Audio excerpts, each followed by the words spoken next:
வணக்கம், good morning, welcome back to Rainman studio. இது உங்கள் வெங்கடேஷின் எம்ஏஎஸ் ரெயின்மேனின் இனிய காலை வணக்கம். இன்றைய வானிலை நிகழ்வு பார்க்குறதுக்கு முன்னாடி நீங்கள் இந்த சேனலை சப்ஸ்கிரைப் பண்ணலன்னா சப்ஸ்கிரைப் பண்ணிவிட்டு ஆல் நோட்டிஃபிகேஷன் எனேபிள் பண்ணிக்கோங்க. மீண்டும் ஒரு முறை பக்கத்தில் இருக்கிற பெல் ஐக்கான் தொட்டு ஆல் நோட்டிஃபிகேஷன் எனேபிள் பண்ணிக்கோங்க. அப்போ தான் நம்ம கொடுக்கக்கூடிய ஒவ்வொரு தகவலும் உங்களுக்கு உடனடியாக வரும். நம்மளுடைய வாட்ஸ்அப் சேனல் நிகழ்நேர நவ்காஸ்ட் அலர்ட் இந்த மாதிரியான தேவை அப்படின்னா நீங்கள் கீழே டிஸ்கிரிப்ஷன் பாக்ஸில் நம்மளுடைய வாட்ஸ்அப் லிங்க் இருக்குது, ஃபேஸ்புக் லிங்க் இருக்குது, நம்ம ட்விட்டர் லிங்க் இருக்குது. அதை நீங்கள் நம்மளை ஃபாலோ பண்ணலாம். இன்றைய வானிலை அறிக்கை போயிடலாம். இன்றைய வானிலை அறிக்கையை பொறுத்தவரையும் ஒரு ஸ்ட்ராங் கன்வர்ஜென்ஸ்னு சொல்லக்கூடிய ஒரு வலிமையான காற்று குவிதல் பகுதி டெல்டா மற்றும் தென் தமிழகத்தின் பெரும்பாலான பகுதிகளில் அடுத்த 3 நாட்களுக்கு நிலவக்கூடும். அப்படிங்கிறதுனால கனமழை இந்த பகுதிகளில் இருப்பதற்கு வாய்ப்புகள் இருக்கிறது. இதுக்கு என்ன காரணம் அப்படின்னு பார்த்தீங்கன்னா, இலங்கைக்கு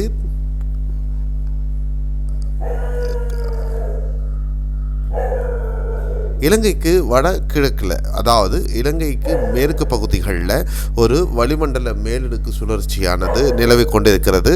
இதன் காரணமாக வீசக்கூடிய கிழக்கத்திய காற்றின் கன்வர்ஜென்ஸ் ஜோன் அப்படின்னு சொல்லக்கூடியது டெல்டா பகுதிகள் மற்றும் தென் தமிழகத்தின் பெரும்பாலான பகுதிகள், மேற்கு தொடர்ச்சி மலை ஒட்டிய பகுதிகளில் இந்த காற்று குவிதல் சாதகமான சூழல் காணப்படுகிறது. இலங்கை மற்றும் தென்கிழக்கு பகுதிகளிலையும் இந்த சூழல் காணப்படுவதால் இந்த பகுதிகளில் கனமழை இருப்பதற்கான வாய்ப்புகள் இருக்கின்றன.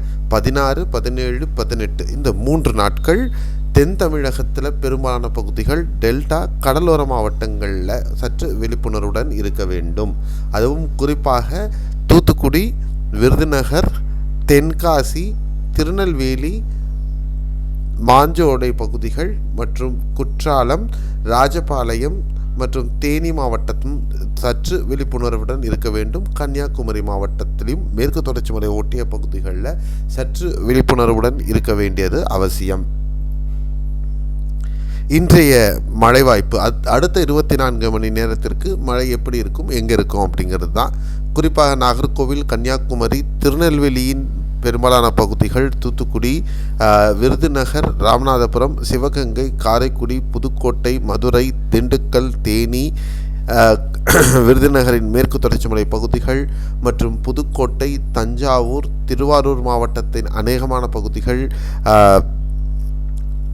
நாகை மாவட்டத்தின் பெரும்பாலான பகுதிகள், காரைக்கால் மற்றும் சிதம்பரம், மாயவரம், சீர்காழி இந்த பகுதிகள் மற்றும் கடலூரின் ஏனைய பகுதிகள் கன முதல் மிக கனமழை பல பகுதிகளில் பதிவாக வாய்ப்புகள் உண்டு.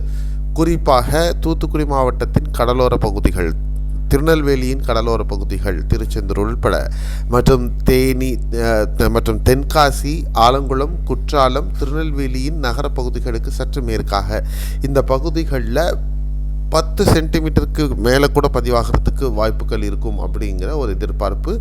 இந்த மாஞ்சோலை, நாலுமுக்கு, குதிரைவெட்டி இந்த பகுதிகளெலாம் கூட சற்று விழிப்புணர்வுடன் இருக்க வேண்டும். இந்த பகுதிகளெல்லாம் கன முதல் மிக கனமழை பதிவாகும். இந்த காணொலி காணும் பொழுதே மழை பெய்யுமானா இருக்காது. 10-11 மணிக்கு மேலே அந்த கன்வர்ஜென்ஸ், அதாவது கிரவுண்ட் ஹீட்டுன்னு சொல்லக்கூடிய நிலப்பகுதிகளில் சற்று ஹீட் வந்ததுக்கு அப்புறமா இந்த கன்வர்ஜென்ஸை பேஸ் பண்ணி மழை மேகங்கள் உருவாகும். அப்பொழுது மழை தொடங்கும். 10-11 மணிக்கு மேலே இந்த மழை தொடங்கக்கூடிய மழை மாலை இரவு நேரங்களில் சற்று கனமாக இருப்பதற்கு வாய்ப்புகள், சில பகுதிகளில் பலத்த மழையாகவும் இருக்கும். ஆகவே மக்கள் தாழ்வான பகுதிகளில் இருப்பவர்கள் சற்று விழிப்புணர்வுடன் இருக்க வேண்டும் என்பது இன்றைய வானிலை அறிக்கையின் மிக முக்கிய அம்சம். அடுத்து பாண்டிச்சேரி, விழுப்புரம், வேலூர், திருவண்ணாமலை மாவட்டம், நாமக்கல், கரூர், அரியலூர், பெரம்பலூர் மாவட்டம், ஈரோடு, திருப்பூர் மற்றும் கோயம்புத்தூர் மாவட்டங்களில் இன்று பரவலாக மிதமான மழை, ஒரு சில பகுதிகளில் மட்டும் கனமழை இருக்கும். நீலகிரி மாவட்டத்தில் ஒரு சில பகுதிகளில் மிதமான மழை இருக்கலாம் அப்படின்றது தான் எதிர்பார்ப்பு. கேரளாவில் பொறுத்தவரையிலையும் திருவனந்தபுரம், கொல்லம், கோட்டயம், எர்ணாகுளம், பாலக்காடு, திரிசூர் மற்றும் மலப்புரம் மாவட்டங்களில் பரவலாக மிதமான மழை இருக்கும்.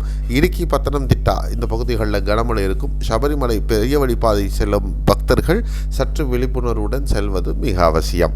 ஸோ இந்த மாதிரி ஒரு செட்டப். அதில் சென்னை, திருவள்ளூர், காஞ்சிபுரம், செங்கல்பட்டு மற்றும் ஏனைய பகுதிகள் எடுத்திங்கன்னா லேசான மழை அல்லது மிதமான மழை ஒரு சில பகுதிகளில் மட்டும் இருப்பதற்கு வாய்ப்பு.